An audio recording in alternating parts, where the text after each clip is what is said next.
एक भाई नमाज पढ़ा रहा, दूसरा भाई नमाज नहीं पढ़ता। सारे लोग उनके पीछे नमाज पढ़ रहे हैं, लेकिन वो भाई नमाज नहीं पढ़ता।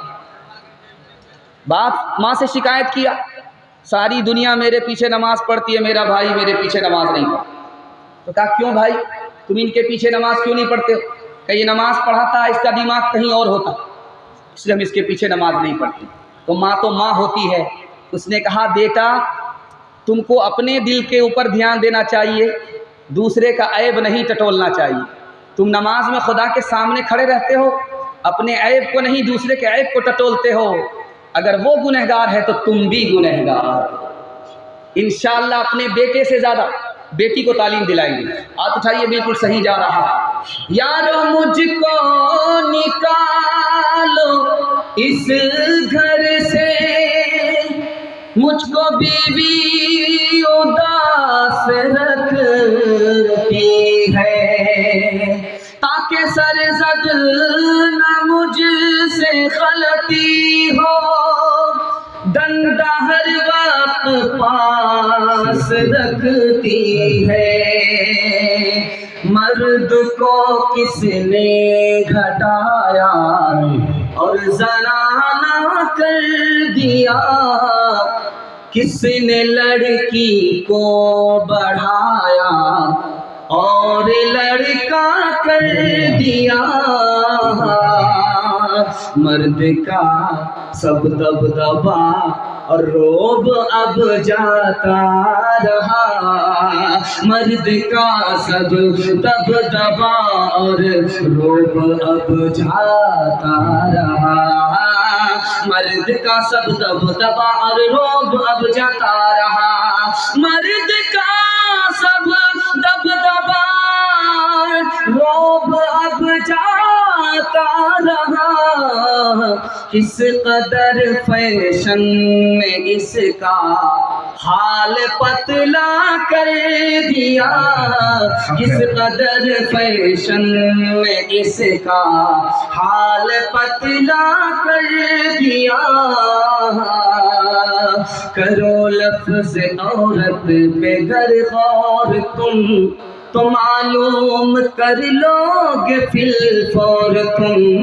करो लफ्ज़े औरत पे गर गौर तुम, तो मालूम कर लोगे फिल फौर तुम, कि औरत है शर्मो हया का मकाम, नुमाइश हो उसकी बुरा है ये काम। है औरत का मस्तूर रहना ही ठीक है, औरत को मस्तूर कहना ही ठीक। अगर इज्जत नफ्स मलहूस है तो वो अपने घर में ही महफूज है, अगर इज्जत नफ्स मलहूस है।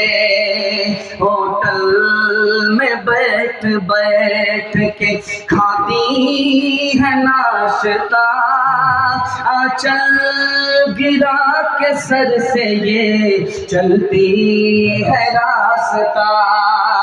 होटल में बैठ बैठ के खाती है नाश्ता, आंचल गिरा के सर से ये चलती है रास्ता। पर्दे की इनको कोई जरूरत नहीं रही, फातिमा सी अब कोई औरत नहीं रही। अच्छे माहौल में मुख्तसर सा पैगाम निकल गया। दिल से दुआ करता हूँ हमारी माँ और बहनों को अल्लाह फातिमा और आयशा का नमूना बनाए, जन्नत जाने वाली जन्नत ले जाने वाली बनाए। ध्यान से सुनिएगा, चौथा पैगाम दे रहा हूँ। सिर्फ 2 पैगाम बाकी रहे, मेरे हिस्से का जलसा निकल जाएगा। 10 से 15 मिनट में आपका जलसा मुकम्मल होने जा रहा है। मुकम्मल कराने के लिए तैयार है? दोनों हाथ उठा दीजिए इंशाअल्लाह। मरने के बाद अमल करेंगे, हाथ उठाइए इंशाअल्लाह। खैर माशाअल्लाह, डिस्क ब्रेक मार रहे हैं। बेदार लोग ज़्यादा हैं, सोने वाले लोग कम हैं। अल्लाह का शुक्र है, जिस वक्त जलसा ख़त्म हो रहा है उस वक्त लोग बेदार हो। एक बात याद रखिए, 10 साल के बराबर 1 साल में अगर आपको तरक्की करना है तो हलाल कमाइए, हिसाब से खर्च कीजिए। मैं मसनद रसूल पर गारंटी लेकर के जा रहा हूँ। 1 साल में अल्लाह आपको 10 साल के बराबर तरक्की देगा। अगर ऐसा नहीं होगा तो गिरेबान पकड़ सकते हैं। इतनी गारंटी लेकर के मैं आपके सामने से जा रहा हूँ। हलाल कमाइए, हिसाब से खर्च कीजिए, तजर्बा करके देखिए, 1 साल में अल्लाह आपको 10 साल के बराबर तरक्की देगा। एतराज हुआ, ध्यान से सुनिएगा। एतराज हुआ है कि मुसलमान अपने से जिस जानवर को ज़बह करता है उसको तो खाता है, और जो खुदा मारता है उसको नहीं खाता। एतराज हुआ। खुदा जिस जानवर को मारता है उसको मुसलमान नहीं खाता, उसको मुर्दार कहता है, हराम कहता है। और जिस जानवर को अपने हाथ से मारता है उसको हलाल कहता है। उसकी वजह क्या है कि जो जानवर हलाल होता उसका खून बाहर निकल जाता, जो जानवर हलाल नहीं होता, ज़बह नहीं होता, मर जाता है, उसका खून बाहर नहीं निकलता। खून नापाक है, खून बाहर निकलेगा तो जानवर पाक होगा। अल्लाह के नाम से खून बाहर निकाला गया तब तो पाक हो जाएगा, हलाल होगा। अगर मर गया तो खून बाहर नहीं निकला, इसलिए मुर्दार। उसका कितना प्यारा जवाब दिया हज़रत नानोतवी ने। दुआ कीजिए अल्लाह उनकी कब्र को नूर से भर दे। उन्होंने कहा कि हमारा पानी पीने के लिए ट्यूबवेल है, हम उससे पानी निकाल करके पीते हैं, लेकिन अपना जो ट्यूबवेल अंदर है, पेशाब का रास्ता, उससे पानी निकलता, उससे नहीं पीते। जो दुनिया ने निकाला उससे पी रहे, जो अल्लाह ने निकाला उससे नहीं पी रहे। दूसरी मिसाल आप देखेंगे, जुमा का दिन लोग नमाज़ पढ़ने के लिए आते हैं। जब नमाज़ पढ़ने के लिए जूता उतार करके अंदर जाते हैं तो जिसका जूता नया होता है वापस आने के बाद मिलता नहीं है, उड़ जाता। जुमा का दिन आप आएंगे नया जूता पहन करके, वो जूता आपको मिलेगा नहीं, कोई लेकर के चला जाता। अच्छा, वो कितना होशियार आदमी होता है, अपना पुराना जूता पहन करके आता, दूसरे का नया जूता पहन लेता, उसको पता भी नहीं चलता। आंख बंद करके लगता है चला जाता, आंख बंद डब्बा गायब। अब देखिए, मैं राज बता रहा हूं, आपका जूता नहीं उठेगा। चाहे जितना कीमती से कीमती जूता आप खरीद करके लाइए, उसको पहन करके जुमा में आइए, आपका जूता नहीं उठेगा। राज बता रहा हूं। आप जिस वक्त जूता उतारते हैं उसी वक्त नियत कर लीजिए मैंने चोर के लिए हलाल कर दिया, आपका जूता नहीं उठेगा। क्यों? इसलिए कि चोर की किस्मत में हलाल है नहीं, इसलिए आपका जूता नहीं उठेगा। चोर की किस्मत में हराम है, हलाल है नहीं। ये तजर्बा है शाह मोहम्मद इसहाक साहब रहमतुल्लाह अलैह का। सब लोगों का जूता उठ जाता था, उनका जूता नहीं उठता था। पूछा कि हुजूर सबका जूता उठ जाता, आपका जूता नहीं उठता? तो वजह यह है कि मैं जब जूता पहन करके आता हूँ, उसको उतारता हूँ, नियत कर लेता हूँ कि मैंने चोर के लिए हलाल कर दिया। चोर की किस्मत में हलाल है ही नहीं, इसलिए वो जूता उठा ही नहीं पाता। तीसरी मिसाल, रात का अंधेरा था, माँ ने बेटी से कहा कि दूध में पानी मिला दो। कहा कि उमर ने मना किया। अभी तो उमर भी नहीं है सामने, उमर का को बताने वाला भी कोई सामने नहीं है। कहा ये इंसाफ नहीं है कि उमर को पीठ पीछे माना ना जाए, जब उमर सामने हो तो उसकी इताअत की जाए। हज़रत उमर ने कान से सुन लिया। दिखाने के लिए जा रहा हूँ हलाल में कितनी ताकत है, हलाल में कितना पावर है और हराम में कितनी बर्बादी है, दिखाने के लिए जा रहा हूँ, इसको ध्यान से सुनिएगा। हज़रत उमर ने सुन लिया कि इस लड़की ने कहा कि दूध में पानी नहीं मिलाएंगे, इसलिए कि उमर ने मना किया है। हज़रत उमर ने अपने बेटे का निकाह उस लड़की से किया, तो जानते हैं उससे कौन लड़की पैदा हुई? हज़रत उमर बिन अब्दुल अजीज़ रहमतुल्लाह अलैह की माँ पैदा हुई। अगर आम बोएंगे तो काटने को आम मिलेगा, बबूल बोएंगे तो आम खाने को नसीब नहीं। ध्यान से सुनिएगा। शिया सुन्नी का निकाह हो गया, लड़का शिया है, लड़की सुन्नी है, निकाह हो गया। लड़की सुन्नी है, लड़का शिया।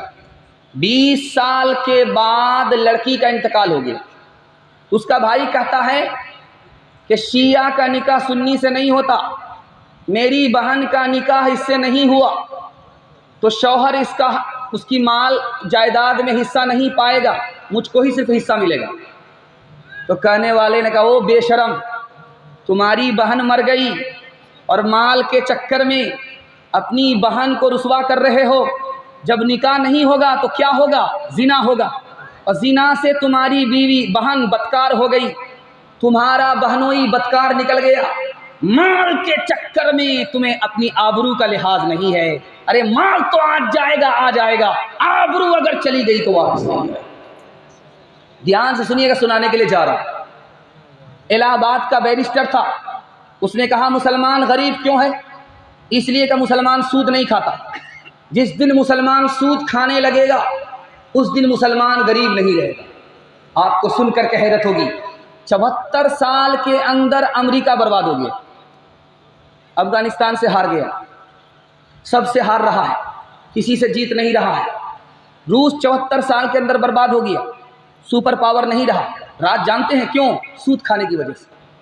कुरान ने कह दिया कि सूद से बर्बाद हो जाओगे। लोग ठोकर खा करके तजर्बा कर रहे हैं, कुरान पहले ही बता रहा है कि ठोकर खाने की ज़रूरत नहीं है। इंशाअल्लाह हमारा समाज सूद से पाक होगा। हाथ उठा दीजिए। सूदखोर के अंदर 3 बीमारी होती है, ध्यान से सुनिएगा। उसको हमदर्दी नहीं होती, ये आदमी बेचारा परेशान है, चलो मदद कर दो, उसको हमदर्दी नहीं। पहला ऐब उसके अंदर ये पैदा होता है। दूसरा ऐब, वो दूसरे की मजबूरी का नाजायज़ फ़ायदा उठाता है। वो इंतज़ार करता कि ये मुसीबत में पड़े, हमसे पैसा ले और हम पैसे का पैसा बनाएं। वो इंतज़ार करता कि आदमी मुसीबत में पड़ जाए। तीसरी बीमारी देखिए, जो आदमी सूद खाता है उसको अपने अंजाम की फ़िक्र ही नहीं होती है कि मरने के बाद मेरा क्या होगा। इसलिए मैं हाथ जोड़ करके आपसे कहता हूँ, सूद छोड़ करके दिखाइए, हलाल कमा करके दिखाइए, हिसाब से खर्च करके दिखाइए। मैं इस जलसे में कह करके जा रहा हूँ, 1 साल में अल्लाह आपको 10 साल के बराबर तरक्की देगा। हाथ उठा करके वादा कीजिए, इंशाअल्लाह हलाल कमाएंगे, हिसाब से खर्च करेंगे, जायज़ में कम नाजायज़ में ज़्यादा खर्च करेंगे। हाथ उठा दीजिए। ज़रा ध्यान रखिएगा, एक बात और याद रखिए, शादी होती है बेटे की और बाप मुतालबा करता है कि हमको पैसा भी चाहिए, बाप मुतालबा करता है हमको गाड़ी भी चाहिए, बाप मुतालबा करता है तो हमको सामान भी चाहिए। एक बात इंसाफ से सुनिए, ये जो पैसा मिला, ये जो गाड़ी मिली, ये जो सामान मिला है, इसका क्या नाम है? इसका नाम है रिश्वत। जैसे सूद हराम है उसी तरह रिश्वत हराम है। और जानते हैं जिन लोगों ने ये लिया, गाड़ी लिया, पैसा लिया, सामान लिया, ये कौन लोग हैं? ये ऐसे लोग हैं कि ये और कुत्ता दोनों बराबर। आप कहेंगे इतनी बड़ी बात कह दिया आपने, तजर्बे की बात है, आपको बता रहा हूँ, तजर्बे की बात है, तजर्बा करके आप भी देख सकते हैं। कुत्ते को आप देखेंगे जब वो चलता है तो सूंघता है। आप कुत्ते को देखेंगे चलते हुए तो वो सूंघता है, सूंघ करके ये मालूम करना चाहता है कि मेरे खाने की चीज़ कहाँ है। और जो बेटे का बाप होता है वो घर घर को सूंघता है कि किस जेब में ज़्यादा पैसा है, किस घर में ज़्यादा पैसा है, कि मेरे बेटे को नगद भी मिल जाए, बुलेट भी मिल जाए, पसंद का सामान भी मिल जाए। देखिए, कुत्ता में और इस बेटे के बाप में कोई फ़र्क नहीं। दूसरी मिसाल आपके सामने दिखाने के लिए जा रहा हूँ। आप कुत्ते को अंदर देखेंगे, जब उसको कोई खिलाता है तो दुम हिलाता, और जब कोई कुछ नहीं देता तो उसको आँख दिखाता। जहाँ कुछ नहीं मिलता कुत्ते को वहाँ वो आँख दिखाता है, जहाँ कुछ मिलता है वहाँ दुम हिलाता है। बेटे के बाप को देखेंगे, जहाँ ज़्यादा पैसा होगा वहाँ दुम ज़्यादा हिलाएगा, जहाँ पैसा नहीं होगा वहाँ उसको डांटेगा, नहीं अभी हम अपने बच्चा की शादी नहीं कराएंगे, क्यों आप हमारे पीछे पड़ गए हैं। देखा, तजर्बा बता रहा है, ये और कुत्ता दोनों बराबर। तीसरी बात आप याद रखिए, जो मैं आपके सामने करने के लिए जा रहा हूँ, इसको ध्यान से सुनिएगा, अल्लाह आपको भी समझ दे। आपके दिमाग से मैं पट्टी हटाने के लिए जा रहा हूँ। माइक वाले डिस्टर्ब मत कीजिए, इसी हाल में रहने दीजिए, जो जिस हाल में उसी हाल में सुनने दीजिए, जलसा आपका ख़त्म हो रहा। ध्यान से सुनिएगा, आप देखेंगे कि मरा हुआ हाथी है, मरा हुआ हाथी है, अकेला आदमी उसको खा नहीं सकता। एक कुत्ता अकेला खा नहीं सकता, मरा हुआ हाथी है, लेकिन दूसरे कुत्ते को खाने नहीं देता। क्या मतलब हुआ? कि वो अपने कौम का नहीं है, अपनी कौम का नहीं है। ये बेटे का बाप देख रहा है, वो बेचारा गरीब आदमी है, वो कहीं से मेरा मुतालबा पूरा नहीं कर सकता, भीख मांगने पड़ेंगे, ज़मीन और जायदाद को औकात पर लगाना पड़ेगा। इन सब के बावजूद भी ये आंख बंद करके उससे मुतालबा कर रहा है। कौमी जज्बा इसके अंदर नहीं है। अगर कोई रिश्वत के मांगने वाले को कुत्ता कह रहा है तो ये तजर्बे से साबित हो रहा है। एक बात आपके सामने रखने के लिए जा रहा हूं, ध्यान से इसको सुनिएगा। दुनिया से मांगिए आप, दुनिया मोहताज है, आपको गनी नहीं कर सकती। खुदा से आप मांगिए, अल्लाह आपको माला माल कर देगा। एक बार तजर्बा करके देखिए, एक बेटा की शादी आप फ्री में करके देखिए, अल्लाह आपको इतना माला माल करेगा कि 100 गुना अता फरमाए। ये दुनिया वाले आपको क्या देंगे, देने वाला तो ऊपर बैठा हुआ। एक बार आप गरीब बाप पर मेहरबान होकर के दिखाइए, आसमान वाला आप पर मेहरबान होगा। हाथ उठा करके वादा कीजिए, इंशाअल्लाह हमारी शादी आसान होगी, हम किसी तरह का मुतालबा नहीं करेंगे। हाथ उठा दीजिए। झूठों ने झूठों से कहा है सच बोलो, सरकारी ऐलान हुआ है सच बोलो। झूठों ने झूठों से कहा है सच बोलो, सरकारी ऐलान हुआ है सच बोलो। घर के अंदर झूठों की एक मंडी है, दरवाजे पे लिखा हुआ है सच बोलो। गंगा मैया डूबने वाले अपने थे,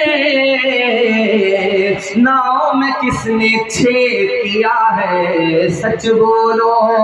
नाव में किसने छेद किया है सच बोलो।